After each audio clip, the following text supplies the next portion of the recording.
It's -3 degrees Fahrenheit outside. It's freaking freezing. And what better way to spend time than to just watch some movies? And in this case, very specifically, Mothra versus Godzilla from 1964.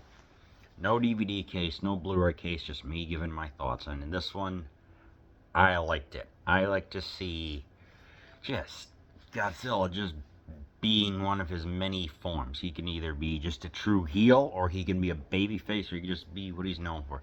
Just being in between and being a gigantic monster. And here he is terrorizing Tokyo yet again. He had a skirmish with King Kong, and now he's here to just wreak havoc. But this time, there's Mothra, and fresh off the movie that was released a couple of years ago prior that I reviewed. She's here, but she's starting to get into the end of her lifespan.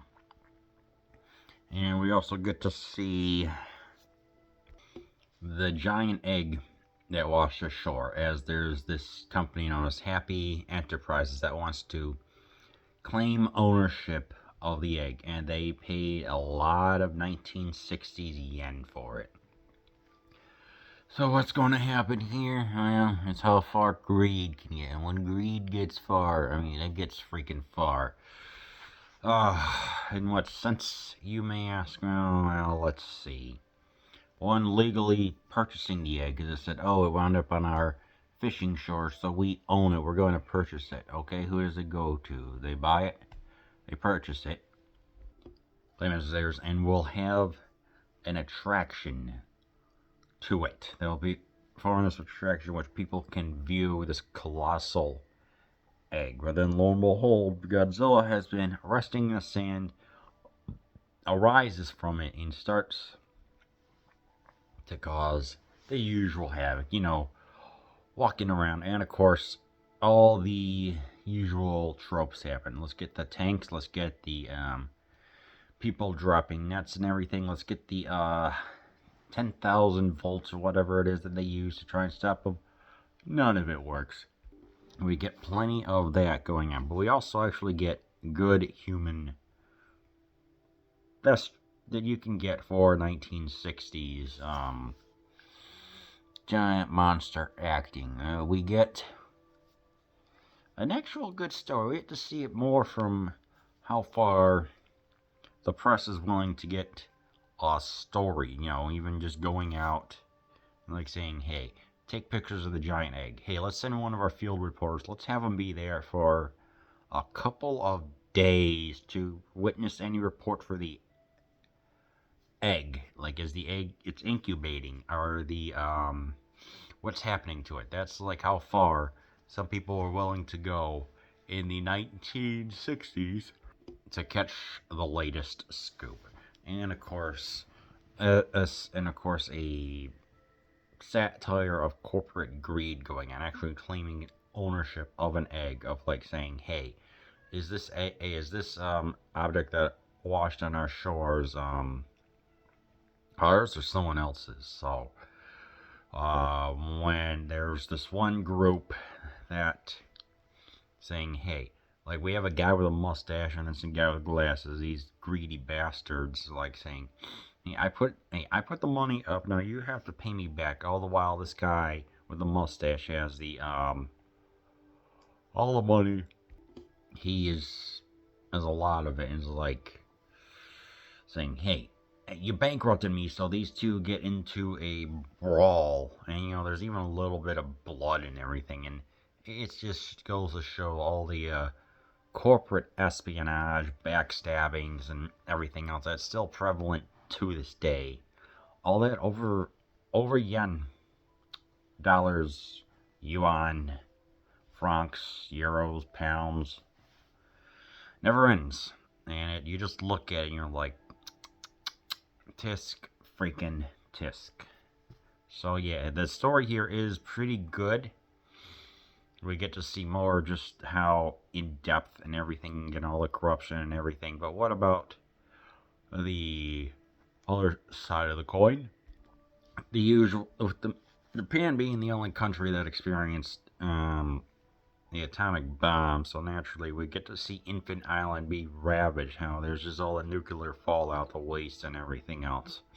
And yeah, it's mostly just decimated. There's only like the sound stage that Toho use. It is extravagant. You have all the extras that were hired that are praying to Mothra or giving her tribute or whatever it is. It's a massive set, you know. You have all the colorful costumes. You have the people coming in. You have the little oasis area, and then there's the puppet itself, which is quite a thing to look at. I mean, it required, well, I think like 4 puppeteers or something like that, and we get some good shots. You know, we get some good shots in the beginning, and she has her Shobijin, her, I think translated means little beauties. I call them her familiars, the representatives of her. And we get to see them in action. They are performed by the actresses are the Peanuts, which were a Japanese pop duo in the 60s and 50s through 70s or whatever. And you know, they do a good job of playing the I don't want to say fragile, but you know, them only being a foot tall or whatever it is, they kind of have to run for their lives and rely on the kind-hearted journalist and the photographer and professor that comes in to help them. So yeah, I like what's going on with them, how they portray a certain sense of femininity about them. And we eventually get to see Godzilla face against Mothra, and it's actually a pretty good sequence. You know, it's like saying, hey, let's get this puppet, let's have her drag around Godzilla. I mean, she creates enough force to be able to actually send the big G to like wince from just all the wind going on. You know, enough to drag to actually drag him around. So she does have some power about her. Probably the world's deadliest moth, if I had to guess, outside of Mothman. But anyway, eventually it's not too much for her. But you know, it's like all the editing in here it's not herky jerky. It's done well to where you won't feel all the whiplash from the constant edits. But you know, it's like having to control the puppet and the monster and the costume at the same time. It's done well, and this, you know, it's like you watch it and you're like, all right, it feels sequential and fluid enough. But there was a moment where it was stop motion. I'm just like, it just looked weird. I'm like, what is this? I don't know. But yeah, eventually her offspring come out, and it's got to be the most humiliating defeat for Godzilla of all freaking time. He gets encased in their silk, falls down into the ocean, and rests for a while. But to be defeated by 2 larvae is just humiliating, and I'm like, that's freaking hilarious and sad simultaneously. So, this is definitely, so yeah.